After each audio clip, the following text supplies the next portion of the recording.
लंबे बाल वाली काली बेटी पर चाची का अत्याचार। कुसुम अपने पति के जाने के बाद अपनी बेटी श्वेता को लेकर देवर केशव और देवरानी राधिका के साथ रह रही थी। कुसुम की बेटी काली थी जिसके लंबे बाल थे। देवरानी राधिका बड़ी चंट किस्म की थी। वो उनके बेसहारा होने के कारण माँ बेटी दोनों पर अत्याचार करती थी। विश्वास नहीं होता तो आप खुद देख लीजिए, जहाँ वो अपनी जेठानी की 14 साल की बेटी श्वेता का जोर से हाथ पकड़े हुई थी। क्यों री, तुझे ये साफ सफाई करनी नहीं आती है क्या? जेठानी ने तुझे कुछ सिखाया है या नहीं? ऐसे लगाते हैं पोछा। आह, ठीक है चाची, पर मेरा हाथ छोड़ दीजिए, मुझे दर्द हो रहा है। अभी तो हाथ पकड़ा है, काम ठीक से नहीं किया तो मरोड़ भी दूंगी। फिर इसी टूटे हाथ से काम करियो। ये बोलते ही राधिका अपने कमरे में जाकर आराम करती है। तभी उसकी 13 साल की बेटी सोनिया आती है, जिसके सिर पर बेहद छोटे बाल थे। इतने के लोग उसे देखकर हंसते थे। वो श्वेता के लंबे बालों के कारण उससे जलती थी। माँ, मुझे भूख लग रही है, आप मेरे लिए मैंगो शेक बना दो, मेरा बहुत पीने का मन कर रहा है। और माँ, आप मेरे बालों का कुछ करती क्यों नहीं हो? मुझे बहुत शर्म आती है ऐसे। अब तेरे बाल नहीं है तो क्या करूँ? कितने तो तुझे तेल शैम्पू लगाकर दे दिया, लेकिन कुछ असर नहीं है। माँ, कम से कम आप तो मेरे बारे में ये सब मत बोलिए। अरे ओ जेठानी जी, कहाँ मर गई? इधर आइए, सोनिया को भूख लगी है, उसके लिए मैंगो शेक बना दो। ठीक है राधिका, मैं भी कर देती हूँ। कुसुम के देर से आने से राधिका उसको सुना देती है। फिर वो आंखों में आंसू लिए उन्हें मैंगो शेक बनाकर देती है। कुछ देर बाद उन्हें खाना खाता हुआ देखकर श्वेता कहती है, चाची, माँ और मुझे भूख लग रही है, अब तो हमें खाना खाने को दे दो। अच्छा, हमारे मुंह का निवाला खत्म नहीं हुआ और तुम दोनों ने मांगना शुरू कर दिया। भूलो मत, यहाँ तुम दोनों मेरे टुकड़ों पर पल रही हो। जेठ जी मरने के बाद कमा कर नहीं ला रहे हैं, मेरा पति कमा रहा है। हम दोनों खा ले, उसके बाद बचा कुचा खाना खा लेना। माफ कर दो राधिका, श्वेता बच्ची है, भूख सहन नहीं हो रही होगी। कोई बात नहीं, हम थोड़ी देर बाद खा लेंगे, तुम दोनों खा लो। फिर दोनों माँ बेटी खाने के बाद बचा हुआ जूठा खाना कुसुम और उसकी बेटी को दे देते हैं।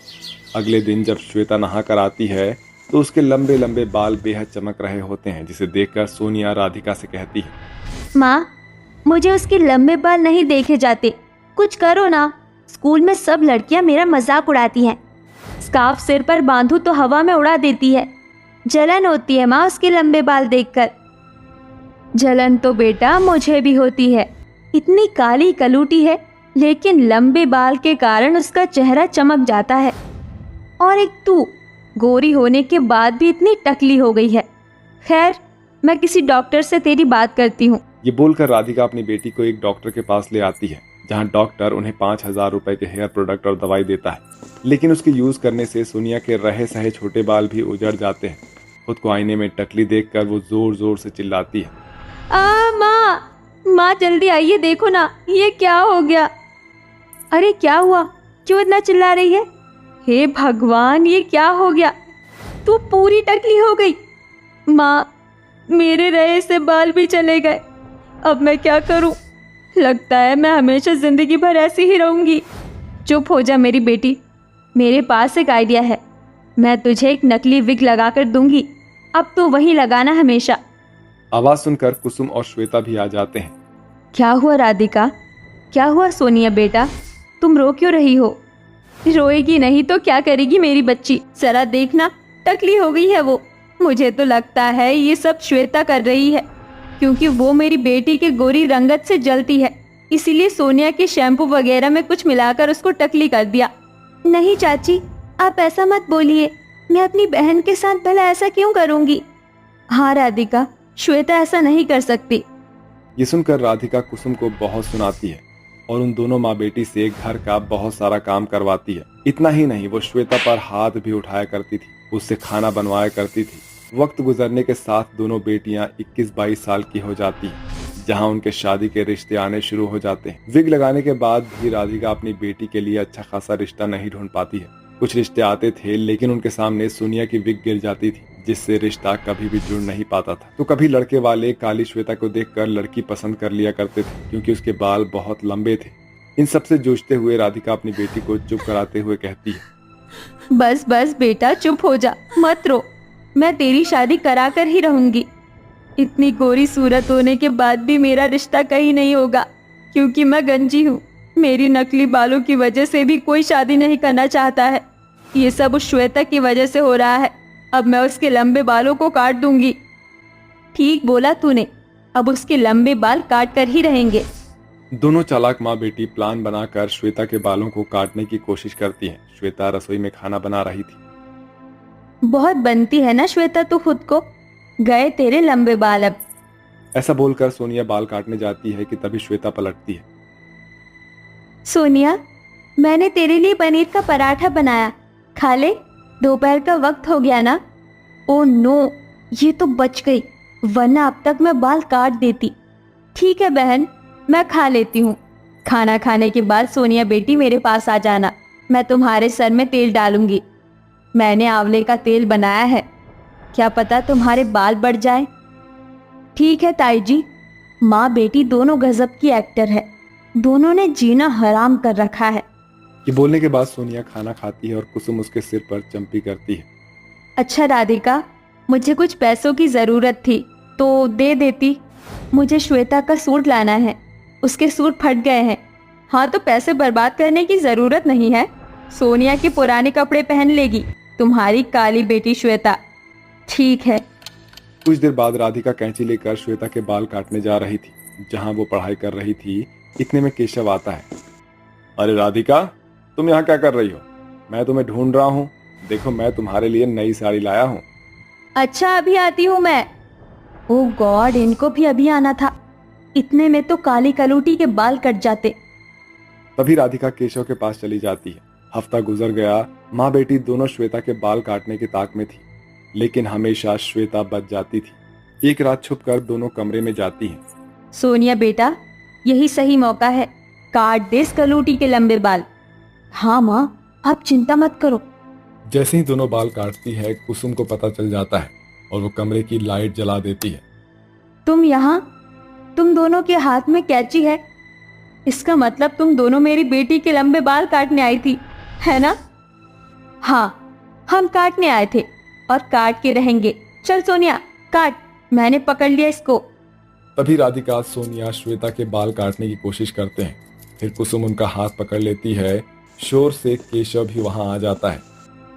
चाची, छोड़ो मुझे, दर्द हो रहा है, मेरे बालों को छोड़ो। ये तुम दोनों क्या कर रही हो? हाँ, शर्म नहीं आती राधिका?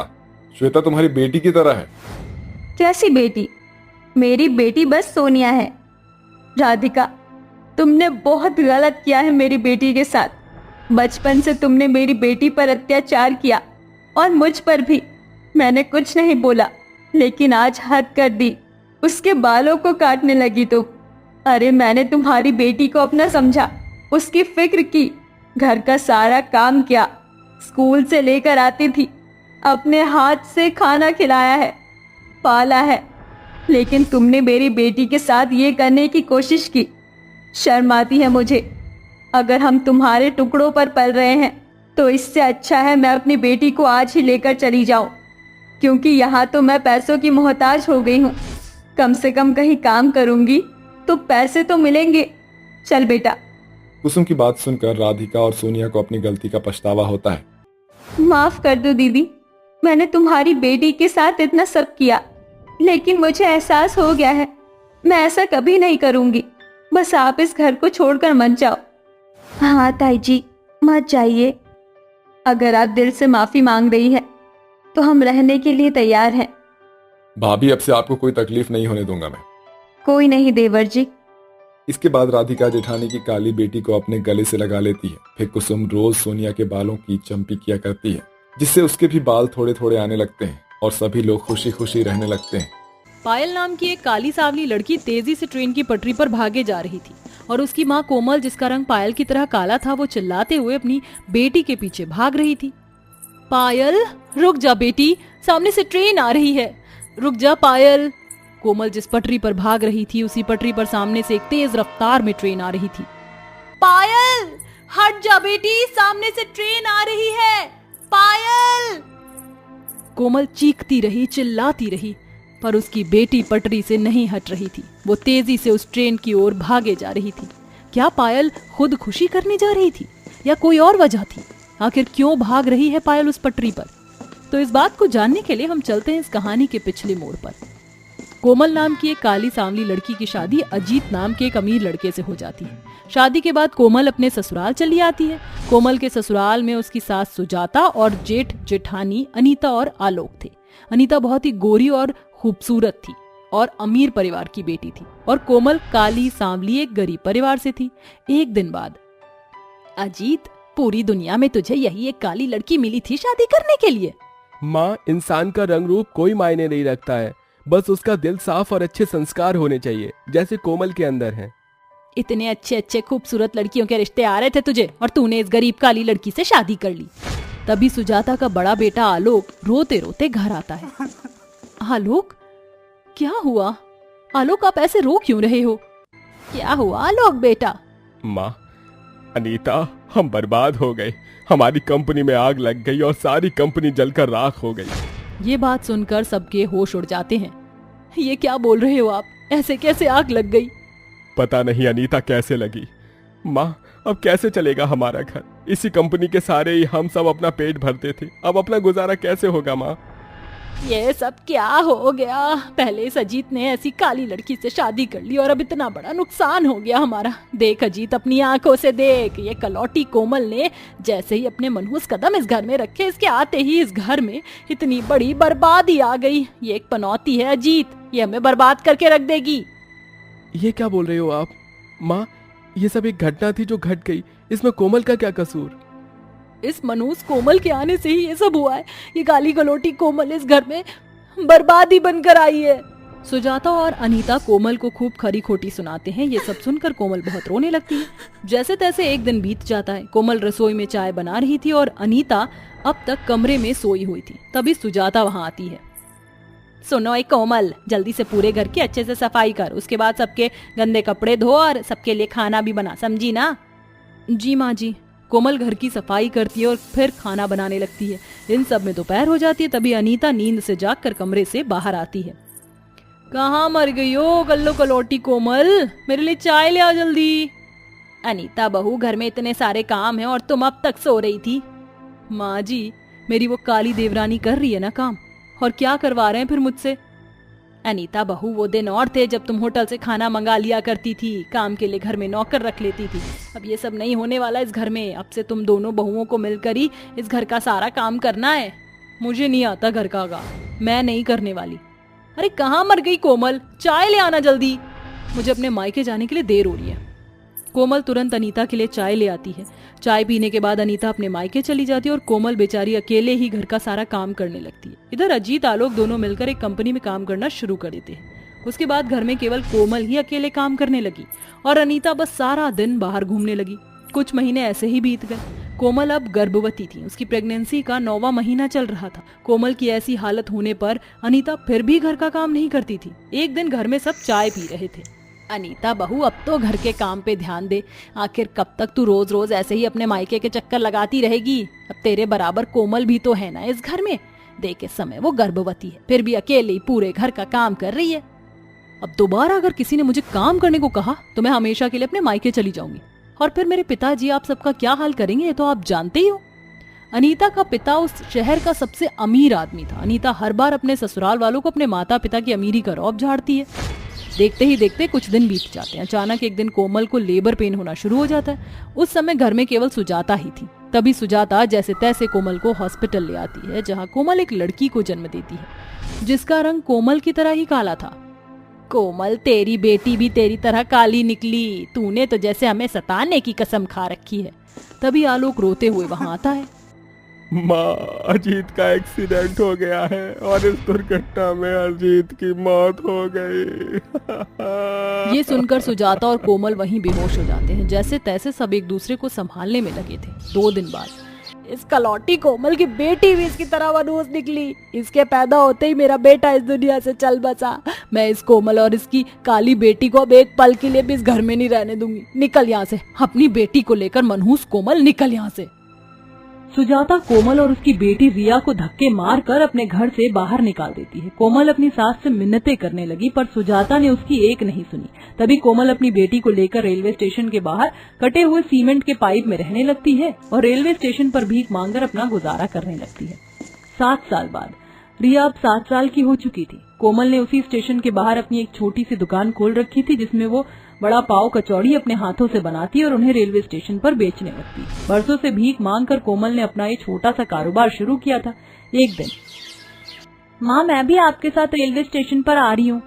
ठीक है रिया, पर वहाँ तुम्हें एक जगह ही बैठना होगा, मस्ती बिल्कुल नहीं। कोमल रिया को लेकर प्लेटफॉर्म पर आती है और रिया को एक कुर्सी पर बिठाकर स्टेशन पर कचौड़ी वड़ा बेचने लगती है। इधर रिया की नजर टूटी पटरी पर पड़ती है जहाँ एक बूढ़ी महिला पटरी पर सोई हुई थी। अरे ये पटरी पर कौन सोया हुआ है, कहीं ट्रेन आ गई तो? रिया तेजी से उस बूढ़ी महिला के पास पटरी से दौड़ती हुई जाती है। तभी कोमल रिया को देख लेती है और वो सारा सामान फेंककर रिया के पीछे भागने लगती है। तभी उस पटरी पर ट्रेन भी आने लगती है। रिया जैसे तैसे उस बूढ़ी महिला के पास आकर उसे झट से जगाकर दूसरी पटरी पर ले आती है, पर तभी दूसरी पटरी पर रिया का पैर फंस जाता है।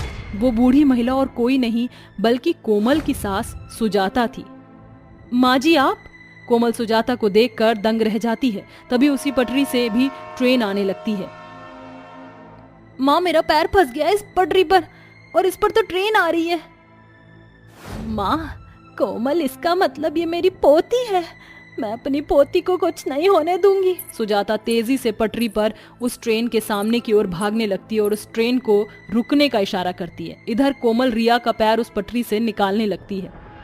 माँ ट्रेन आ रही है। रो मत मेरी बच्ची, कुछ नहीं होने दूंगी मैं तुझे।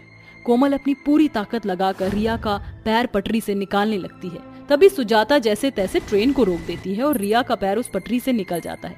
तीनों स्टेशन पर बैठे थे। माँ जी आप उस पटरी पर कैसे आए थे? मैं तुम दोनों को ही ढूंढ रही थी, मुझे माफ कर दे कोमल बहू, मैंने तेरे साथ बहुत ही बुरा बर्ताव किया। तेरे जाने के बाद अनीता ने मेरा जीना मुश्किल कर दिया था। वो इस उम्र में भी मुझसे घर का सारा काम करवाती थी, मुझे मारती थी, पीटती थी। कई सालों तक तो वो मुझ पर जुल्म करती आ रही थी, इसलिए मैं वहां से भाग आई। मुझे माफ कर दे बहू, मुझे अपने घर में जगह दे दे। ये सुनकर कोमल दंग रह जाती है। उसके बाद कोमल सुजाता को लेकर अपने छोटे से घर में चली आती है और अपनी सास की सेवा करने लगती है।